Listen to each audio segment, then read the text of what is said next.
사랑하는 성도 여러분, 오늘 이 본문의 말씀은 여기 보면은 좋은 소식, 복된 소식, 굿뉴스. 굉장히 본문상을 보면은 어려움이 안 보입니다. 좋은 소식이 있고 기쁜 소식이 있는 것처럼 보이지만은 이 본문의 배경은 전혀 다른 배경입니다.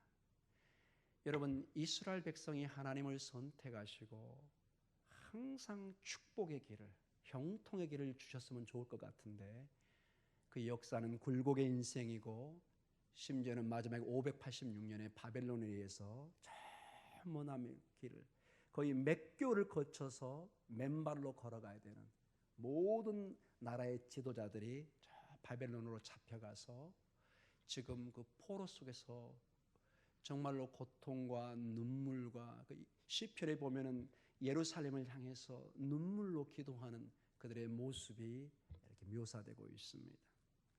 사랑하는 성도 여러분, 우리의 삶 속에 가장 어려운 것이 열심히 신앙생활을 하고 기도하고 최선을 다해서 나름대로 살아가는데 우리에게 때로 닥치는 이러한 하나님의 버림받은 것 같은, 하나님의 임재 속에서 멀어져 있는 것 같은, 하나님의 언약 밖에 있는 것처럼 보이는 내 사업과 내 가정은 뭔가 모르게 하나님의 축복에서 벗어나 있는 것처럼 보일 때 우리는 심한 고민을 하게 됩니다. 신방을 통해서 기도 제목을 받아볼 때 많은 분들이 어려운 내용을 적어놨습니다. 자녀의 문제들, 가정의 문제들, 건강의 문제들, 사업의 문제들. 모습은 다르지만 다 가정마다 정말 깊은 기도의 제목이 있는 것을 보게 됩니다. 여기 서 있는 목사도 여러분에게 말 못할 기도의 제목이 있을까요? 없을까요? 없다고 그러면 저는 거짓말하고 있는 것입니다. 저도 가정이 있고 저희의 가족들이 있고 친척들이 있고 다 그게 기도의 제목들이잖아요, 여러분. 저에게도 조카가 있고 형님이 있고 누나가 있고 여러분에게도 마찬가지고 이러한 삶 속에서 우리가 신앙으로 하나님의 말씀으로 바로 선다는 것은 굉장한 결단이 요구되는 걸 보게 됩니다. 그러나 이러한 결단이나 우리의 삶이 내 지혜로 내 힘으로는 불가능하다는 것입니다. 생각보다는 세상이 만만치가 않습니다. 심지어는 하나님의 백성인 이스라엘을 멸망시킬 정도로 눈으로 볼 때는 하나님의 백성이 그토록 의지했던 성전이 파괴되는, 저희가 이 이스라엘의 역사나 선사를 공부해 보면 이 성전이 파괴될 때 그들의 충격은 이루 말할 수가 없었습니다. 이 충격의 내용이 예레미야 애가에 주로 나와 있습니다. 여러분 아마 예레미야 애가 설교는 거의 들어보지 못했을 거예요. 앞으로 제가 강의 설교를 하다 보면은 언젠가는 예레미야 애가도 설교할 것입니다. 걸음걸음이 눈물입니다. 하나님의 임재의 상징이었던 그 성전이 파괴될 때 그 충격과 그 트라우마라고 그러죠. 아주 말로 표현할 수 없는 그 심적인 영적인 충격 속에서 그들이 이제 약속의 땅을 떠나서 바벨론에서 그것을 생각할 때 그 충격을 한번 생각해 보십시오. 나라 없는 민족. 여러분 최근에 그 남북 이산가족 상봉이 있었는데 여러분 우리는 직접적인 관련이 없기 때문에 큰 뭐 그런 건 아니었지만 저희가 봐도 눈물을 흘릴 수밖에 없는 68세 된 딸이 90이 넘은 처음으로 평생 처음으로 보는 그 아버지를 보면서 그 몸부림치는 모습을 볼 때는 정말 힘들었습니다. 보기가. 이게 우리 민족의 아픔이고 얼마나 여러분 다시 헤어져야 되는, 그때 헤어지면은 이게 언제 볼지 모르는, 그래서 아버지를 통해서 그 노래를 녹음시키는 장면을 봤습니다. 왜냐? 이게 마지막 아버지의 음성이고 노래라는 걸 알고 있기 때문에 다시 만날 때는 이미 아버지의 연세가 너무 연로하시기 때문에 만날 수 없다는 것을 보는 그 딸의 마음으로 여러분 생각해 보십시오. 기약이 없는 내 생명의 아버지와 헤어진다는 그 마음을. 여러분 우리의 신앙도 어쩌면 그런 면이 있을지 모르겠습니다. 우리의 삶 속에 하나님과 멀어지는 그런 마음 속에서 마치 나의 삶 속에는 우리 교회는 우리 가정에는 하나님의 영광이 떠나 있는 것처럼 느껴질 때 그 고통과 그 슬픔은 이루 말할 수 없을 것입니다. 우리 개인적인 삶 속에서도 가장 중요한 것이 하나님과의 관계인데 하나님이 왠지 모르게 나만은 예외적으로 축복을 하지 않는 것처럼 생각할 때 여러분 우리는 어떻게 이 문제를 해결하고 믿음으로 승리하는 삶을 살 수 있을까요? 오늘 이 문제를 조금 우리가 하나님 말씀을 통해서 이 본문을 통해서 좀 심도 있게 다루면서 우리가 기도의 제목을 나누기를 원합니다. 사랑하는 성도 여러분, 오늘 이 본문에서 이 흑암 속에 혼돈과 죽음과 전혀 희망이 보이지 않는 이스라엘 백성들의 힘으로는 절대로 단 0%의 0.1%도 희망이 보이지 않는 막강한 바벨론의 그 지배 속에서 전혀 희망이 보이지 않습니다. 아무리 희망이 없습니다. 그런데 어디선가 소리가 들리기 시작합니다. 좋은 소식을 전하며 평화를 공포하며 복된 좋은 소식을 가져오며 구원을 공포하며 시온을 향하여 이르기를 내 하나님이 통치하신다. 이러한 소식을 전하는 자의 발이 어찌 그리 아름다운가. 여러분 이거는 정말 세상 사람이 보면 뜬구름 잡는 소리입니다. 정말 이해할 수 없는 선지자의 소리가 귓가에 들리기 시작합니다. 여러분 이게 신앙의 출발점인지도 모릅니다. 하나님의 음성이 불가능한 가운데 생명의 소식이 들립니다. 아무런 희망이 없는 그 어둠 속에서 영적으로 육적으로 감옥에 갇힌 것처럼 아무것도 볼 수 없는 그곳에 8절에 내 파수꾼들의 소리로다 그들의 소리를 높여 일제히 노래하니 이는 여호와께서 시온으로 뭐하죠? 돌아오실 때 그들의 눈이 마주 보이라. 하나님을 본다고 말씀하고 있습니다. 9절에 너 예루살렘의 황폐한 곳들아 기쁜 소리를 내어 함께 노래할지어다. 이는 여호와께서 그의 백성을 이루하셨고 예루살렘을 구속하셨느니라. 구원이 선포되고 있습니다. 구원이 선포되고 있습니다. 10절에 여호와께서 열방의 목전에서 그의 거룩한 팔을 나타내셨으므로 땅 끝까지도 모두 우리 하나님의 구원을 보았다. 여러분 흑암이고 아무것도 보이지 않고 아무것도 잡히는 것이 없는데 보라고 그러고 소식을 들으라고 그러고 전혀 180도의 지금 사건들이 이루어지는 것을 우리가 어떻게 이해해야 될 것입니까? 어떻게 그 상황 속에서 복된 소식이라고 외칠 수 있겠습니까? 사랑하는 성도 여러분, 오늘 이 선지자는 우리의 파괴 속에 우리의 잃어버림 속에 우리의 공허 속에 우리의 어둠 속에 이제 하나님의 빛이 채워지기 시작한답니다. 우리의 잃어버림 속에 하나님의 생명이 임재하기 시작합니다. 우리의 생명 없음에 하나님의 생명이 채워지기 시작합니다. 에스겔의 그 골짜기에 마른 뼈다귀가 바로 이스라엘 백성들의 상태였습니다. 죽은 것입니다. 아무 희망이 없습니다. 어디선가 여호와의 기운이 주의 성령이 불기 시작합니다. 그리고 거기에 힘줄이 생기고 새로운 군대로 일어서기 시작합니다.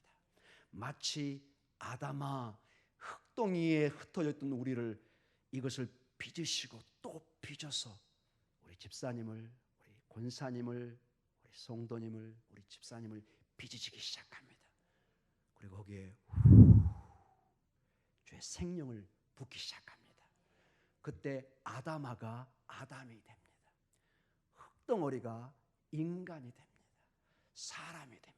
이 역사를 지금 오늘 포로교에 있는 이스라엘 백성들에게 지금 새롭게 새로운 창조를 이루고 계십니다. 새로운 출애굽의 역사를 이루고 계신 겁니다.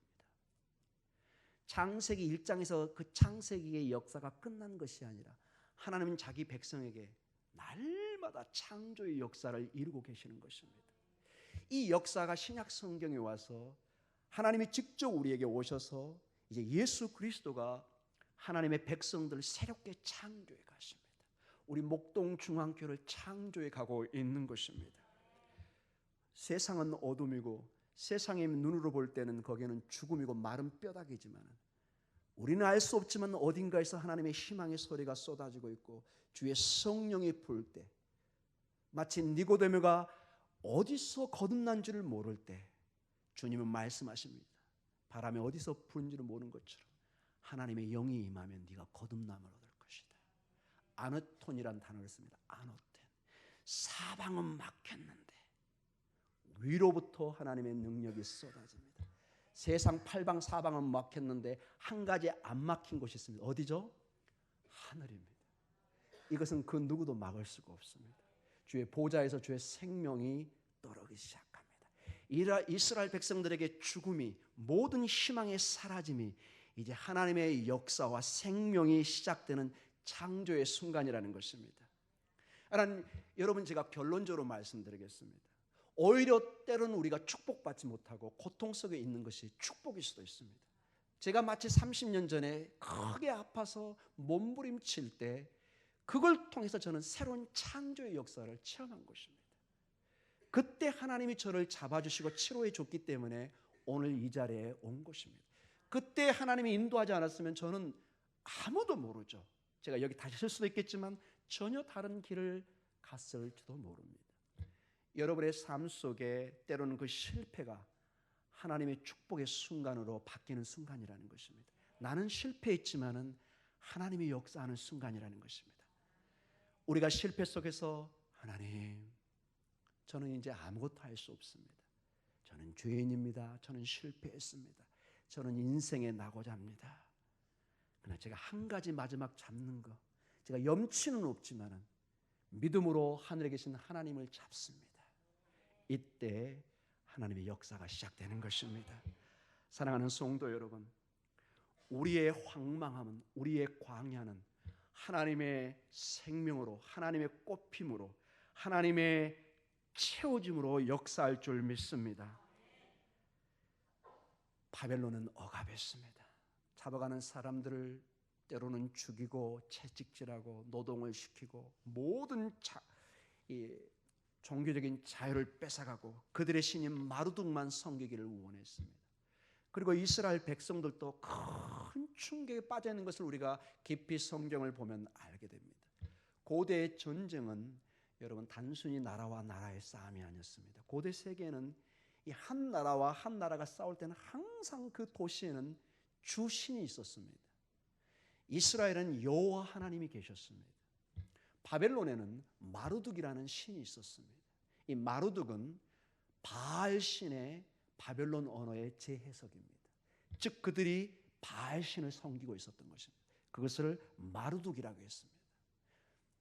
전쟁을 통해서 예루살렘 성전이 파괴될 때 그들은 이 마루둑 신이 승리한 것처럼 대대적으로 잔치를 벌이고 그들의 역사책에 기록해 놨습니다. 그리고 이제는 잡혀간 이스라엘 백성들에게 강요합니다. 봐라, 너희는 신은 죽었고 너희에게는 이제 희망이 없다. 희망은 오직 우리의 마루둑 신을 믿는 길밖에 없다. 모든 체제와 모든 종교적인 생활과 희망을 바벨론 체제로 바벨론 쪽으로 향하도록 만듭니다. 그리고 마치 이스라엘 백성의 소망 속에 있었던 하나님은 죽은 것처럼 아무런 능력이 없는 것처럼 그들은 강요하고 교육시켰습니다. 그리고 많은 이스라엘 백성들이 실제로 충격을 받은 것입니다. 그들은 여호와 하나님이 전부인 줄 알고 살았지만 성전이 파괴되고 수개를 거쳐서 바벨론 지역으로 가서 보니까는 정말 어마어마한 도시가 있는 것을 보게 됩니다. 이 도시가 얼마나 컸는지 18km 정도 됩니다. 이 길이가. 여러분 지금도 그 정도 성이면요 상상할 수 없는 크기입니다. 이 성벽이 양쪽으로 위에 마차가 지나들 정도로 큰 이 성벽이 그 정도로 두꺼웠습니다. 이 유프라테스 강을 중심으로 해가지고 고고학적으로 발굴을 해보니까 상상할 수 없는 도시를 만들고 거기 중앙에 지구라시라는 큰 성전, 성경이 말하는 그 바벨탑이 거기에 있었습니다. 그래서 거기서 그들은 이 바벨탑, 지구라시라는 게 하늘과 땅이 만나는 장소라는 것입니다. 우리 성경에는 이 바벨탑을 이 혼돈 이런 식으로 해석을 했는데 원래 이 바벨이란 말은 이 바벨론의 언어입니다. 즉 하늘로 통하는 문이라는 뜻입니다. 즉 그들은 이 바벨의 이름을 따면서 자기의 나라가 마르둑을 통해서 하늘과 직결되는 그런 어마어마한 축복을 받고 있다고 생각했던 그런 사람이었습니다. 그래서 여러분 그 창세기에 나오는 그 바벨탑이라는 것은 단순한 탑이 아닙니다. 그들의 깊은 내면에는 하늘로 올라가려는 그것을 표현한 것입니다. 그 증거가 고고학적으로 조사해 보니까 그게 지구랏이라는 탑이 발견이 됐습니다. 만약에 이라크 지역이 안정되면은 우리 한번 같이 갔으면 좋겠습니다. 그것이 수천 년이 지나면서 다 모래 속에 들어가 있었는데 이게 고고학자들이 이게 파니까 그 흔적이 나오기 시작합니다. 그래서 어떤 그 우루 지역 같은 경우는 지금의 큰 바벨탑이 지구랏이 지금도 있는 것을 우리가 사진을 통해서 볼 수가 있습니다. 사랑하는 성도 여러분, 그런데 이 바벨론이 이 영화를 꿈꿨던 세계 최고의 문명의 발상지였던 이곳이 그들의 정말로 부러울 것이 없는 철철철 넘치는 유프라테스 강이 있고 강력한 힘이 있고 모든 제국을 무너뜨리고 그들을 지키는 마르둑 신이 있는 것처럼 믿었지만은 오늘 다시 이런 말씀이 선포됩니다. 이사야 40장 7절과 8절에 예언의 말씀이 먼저 떨어지고 있습니다. 자, 여기 한번 스크린을 보면서 같이 읽겠습니다. 시작. 푸른 마르고 꽃이 시듬은 여호와의 기운이 그 위에 불미라. 이 백성은 실로 풀이로다. 아멘. 이것은 여러분 이 바벨론의 제국의 그 영화를 풀과 꽃으로 얘기합니다. 이것은 반드시 마르고 시든다고 얘기합니다. 무엇에 의해요? 여호와의 기운이, 하나님의 영이 자기의 백성에게는 축복의 영이요 살리는 영이지만은 믿지 않는 이 바벨론 제국에는 심판의 영으로 작용하는 것을 보게 됩니다. 8절 우리 같이 읽겠습니다. 시작. 풀은 마르고 꽃은 시드나 우리 하나님의 말씀은 영원히 서리라. 아멘. 이 말을 듣는 이 이스라엘 백성들의 마음을 생각해 보십시오. 우리 하나님은 보이지 않습니다. 이스라엘 하나님은 보이지 않습니다. 그러나 하나님을 볼 수 있는 유일한 길을 주셨습니다. 뭐죠? 하나님의 말씀입니다. 세상의 신들은 다 이렇게 눈에 보입니다. 마르둑 신도 막 3m, 4m, 5m 막 10m씩 쌓아가면서 모든 백성들이 보면서 축복을 받는 것처럼 이렇게 속이고 있는 것입니다. 그러나 나중에 이제 본문을 보면 알겠지만은 이 바벨론이 파괴될 때 다 달구지에 실려가지고 깨지고 흩어지는 아무런 쓸모가 없는 동상인 것이 밝혀집니다. 사랑하는 성도 여러분, 우리는 하나님은 알 수 없다는 것은 우리가 하나님을 볼 수는 없지만 여호와의 말씀을 통해서 우리는 하나님을 만나고 볼 수 있는 것입니다. 주의 말씀은 영원히 서 있기 때문에 영원히 서 있는 하나님을 우리는 지금 제한적이지만 이 말씀과 함께할 때 그분을 보고 그분을 느끼고 그분과 동행할 수 있는 것입니다.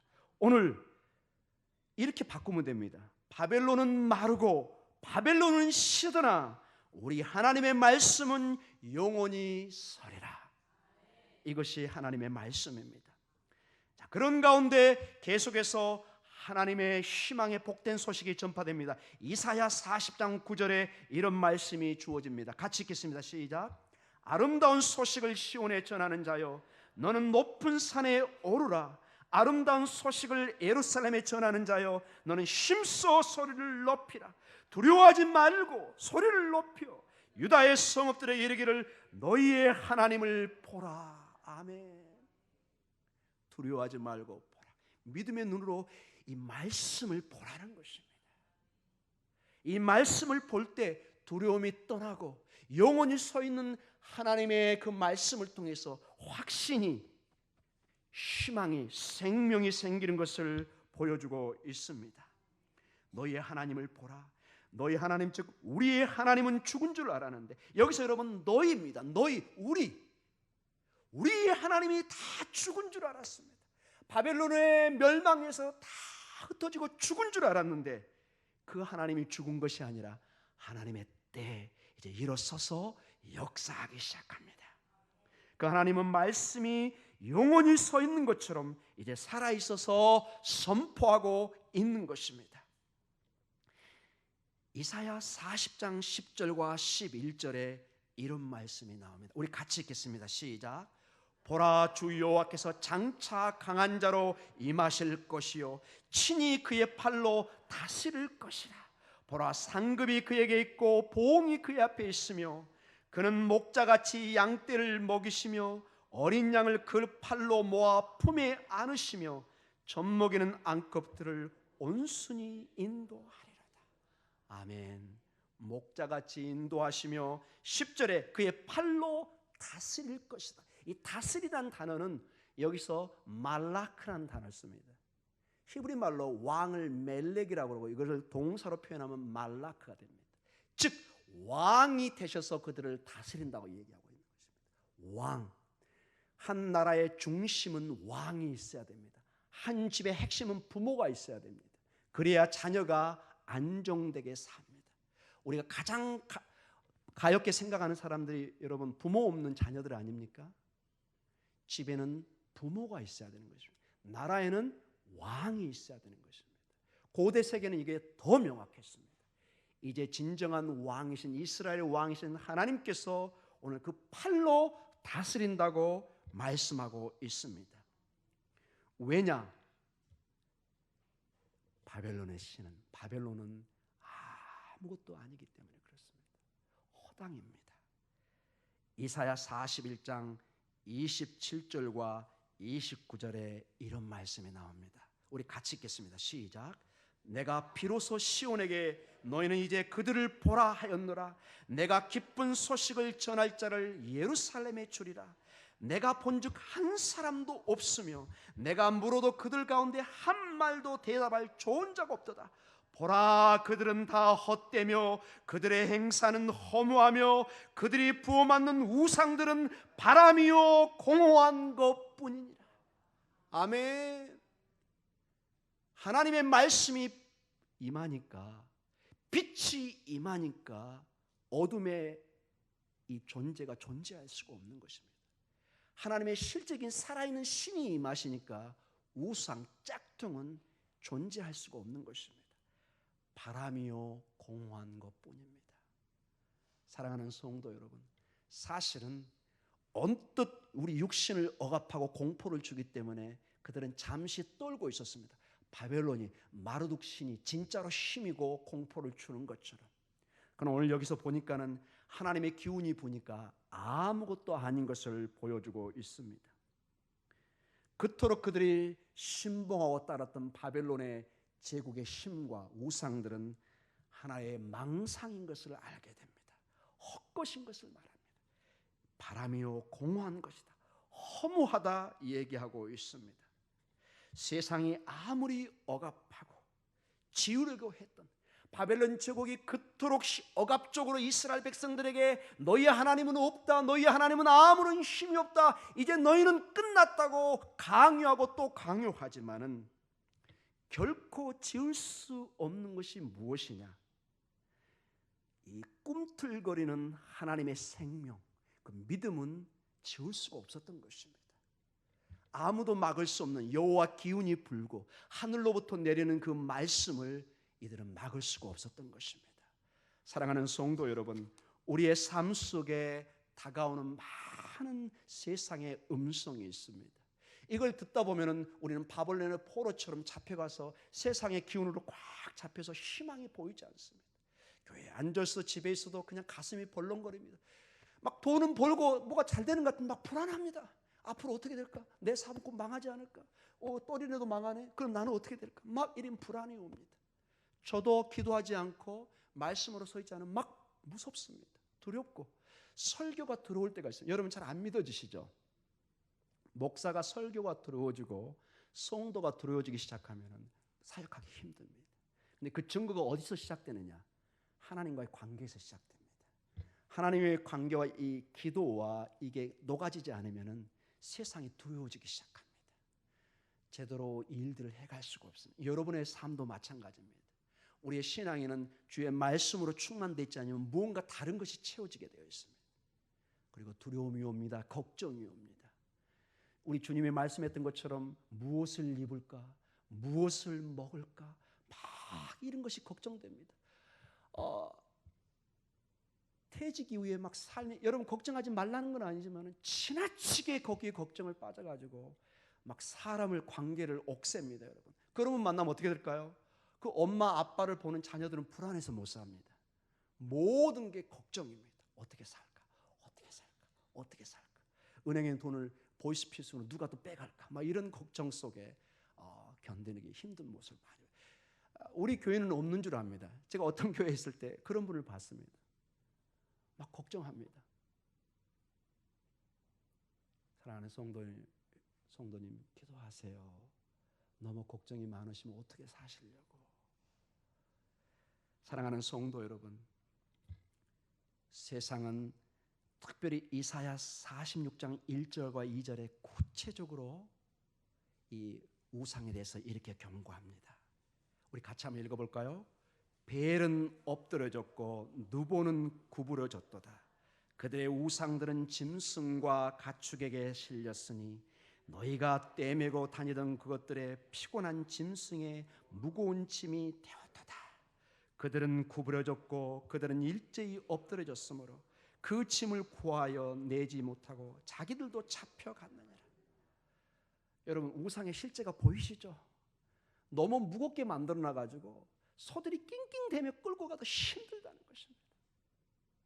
사랑하는 성도 여러분, 얼마나 정성을 만들었길래 소를 몇 마리를 댔겠어요, 여러분.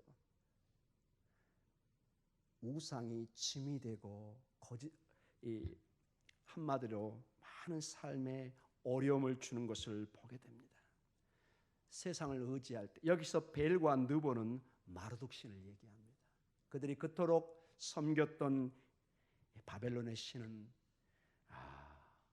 때가 되면 페르시아에 의해서 다 불타버리고 멸망하고 완전히 깨져버리는, 특별히 이 역사의 그 헤로도토스의 그 역사의 기록을 보면은 페르시아 군대가 이 마르둑 신과 그다음에 그 신전이 있었던 그 지구랏, 그 바벨탑을 완전히 깨부셨던 그 흔적들이 나옵니다. 그때 그 신들은 아무런 힘이 없었던 것을 보게 됩니다. 사랑하는 성도 여러분, 오늘 우리가 보았던 본문의 말씀의 핵심은 그 포로로 잡혀갔던 패배했던 이스라엘 백성들이, 아니 하나님의 능력이 다시 살아나고 그 권세가, 왕권이 다시 회복됨을 선포하는 것입니다. 우리가 본문으로 삼았던 이사야 52장 7절과 10절의 말씀을 다시 한번 보도록 하겠습니다. 우리 천천히 다시 읽도록 하겠습니다. 시작. 좋은 소식을 전하며 평안을 공포하며 복된 좋은 소식을 가져오며 구원을 공포하며 시온을 향하여 이르기를 내 하나님이 통치하신다 하는 자의 산을 넘는 발이 어찌 그리 아름다운가. 내 파수꾼들의 소리로다. 그들이 소리를 높여 일제히 노래하니 이는 여호와께서 시온으로 돌아오실 때 그들의 눈이 마주 보리로다. 너 예루살렘의 황폐한 곳들아 깊은 소리를 내어 함께 노래할지어다. 이는 여호와께서 그의 백성을 위로하셨고 예루살렘을 구속하셨습니다. 여호와께서 열방의 목전에서 그의 거룩한 팔을 나타내셨으므로 땅끝까지도 모두 우리 하나님의 구원을 보았도다. 아멘. 여기도 동일하게 7절에 하나님이 통치하신다, 이 왕의 단어를 씁니다. 말라크라는 단어를 씁니다. 하나님이 이제 왕으로서 통치한다는 것을 보여주고 있습니다. 이제 결론적으로 말씀을 마치도록 하겠습니다. 제가 여기서 정말 여러분과 한 가지 나누고 싶은 게 있습니다. 이 전체적인 말씀을 우리가 이렇게 지금 보고 있는데, 제가 서두에서 얘기했지만은 이 말씀이 지금 이스라엘 상태가, 이스라엘 백성들이 다 회복되고 모든 상황이 개선되고 생활에 평화가 오고 안정되고 독립이 된 상태에서 주어진 말씀이 이다 아니다? 아니라는 것입니다. 이 말씀은 여러분 깊은 잠과 같이 어둠 속에 있는 이스라엘 백성들에게, 아무런 희망이 보이지 않는 이스라엘 백성들에게 이 말씀이 주어지고 있다는 것입니다. 근데 이 놀라운 게 여러분, 여기에 신앙의 아주 무서운 점과 힘이 있습니다. 사랑하는 성도 여러분, 자, 이 어둠 속에 죽었던 이스라엘 백성들에게 이 말씀이 속삭여지고 있습니다. 선지자를 통해서 공허한 것 같지만 말씀이 선포되고 있습니다. 이 말을 전했을 때 많은 바벨론 사람은 콧방귀를 꼈을 겁니다. 이런 미친 소리가 어디 있느냐. 사랑하는 성도 여러분, 이 말씀이 공중에 선포되는데 이 말씀이 뿌리를 내리기 시작합니다. 뿌리를 내리기 시작합니다. 서서히 바벨론이 이제 멸망의 자리로 갑니다. 그때는 아무도 몰랐습니다. 영원히 서 있을 것 같은 그 바벨론이, 여러분, 이 말씀이 선포되고 538년에, 지금부터 약 2500년경에 하룻밤 사이에 메대와 파사, 즉 페르시아군의 그 연합군에서, 지금 우리가 성경에 나오는 그 고레스 왕이 사령관, 그때는 사령관 왕이 아니었고, 이 연합군의 공격을 받아가지고 하루아침에 멸망을 당합니다. 이들이 이 성을 공격할 때 그 헤로도토스 그 역사의 기록을 보면 자세하게 나와 있는데, 조금만 얘기하면 이렇습니다. 워낙 성이 크고 이 벽이 커서 아예 이 사람들은 걱정을 안 했습니다. 그리고 성 주변에는 해자가 있었습니다. 그게 뭐냐? 약 한 10m 폭의 큰 물줄기가 있어가지고, 강이 있어가지고 사람들이 성으로 바로 접근할 수가 없습니다. 오면 다 물에 빠져 죽습니다. 그래서 이건 완벽한 성이었습니다. 근데 이 성에 한 가지 약점이 있었습니다. 이 성 가운데로 여러분, 유프라테스 강이 흐르기 때문에 여기는 막지를 못했습니다. 이 큰 강줄기라. 이 고레스 왕과 그 연합군들이 어떻게 이것을 공격할까 준비하다가 방법을 고안했는데, 이 강줄기 물을 막아가지고 옆으로 물을 흐르게 만들어 버립니다. 그러니까 물이 안 들어가니까 점점 거기 어떻게 되겠죠? 물이 마르면서 사람이 들어갈 수 있는 통로가 생긴 겁니다. 그래서 일제히 그 안으로 들어가서 공격을 하는데, 이 소식을 알립니다. 바벨론 왕에게, 왕이시여, 지금 연합군이 와서 공격하고 있습니다. 근데 그때 한참 잔치 중이었거든요. 아이고, 그까짓 것들 그냥 오라고 그래. 자, 술을 따르라. 왜? 워낙 큰 데서 있기 때문에 전혀 신경을 안 쓴 것입니다. 그날 저녁 그 왕은 제삿날이 됐습니다. 여러분, 다니엘서에서 보면 나오죠. 하나님의 손이 글씨를 쓰면서 저울에 다르니까 저울에 미치지 못한 그 사건이 바로 이 바벨론의 사건을 얘기합니다. 자, 제가 나중에 이거는 좀 더 역사적인 근거를 가지고 우리 다니엘서나 공부할 때 좀 더 보도록 하겠습니다. 오늘 말씀의 결론이 이렇습니다. 사랑하는 성도 여러분, 하나님의 말씀이 떨어질 때 아무런 눈에 보이는 거나 손에 잡힌 게 없을 수도 있습니다. 그러나 우리가 그것을 믿음의 눈으로 보면은 하나님의 말씀은 능력이 있기 때문에 역사하기 시작한다는 것입니다. 이게 여러분, 이 선지서의 가장 큰 메시지 중에 하나입니다. 왜 이걸 적어놨을까요? 지금도 이 하나님의 말씀은 동일하다는 것입니다.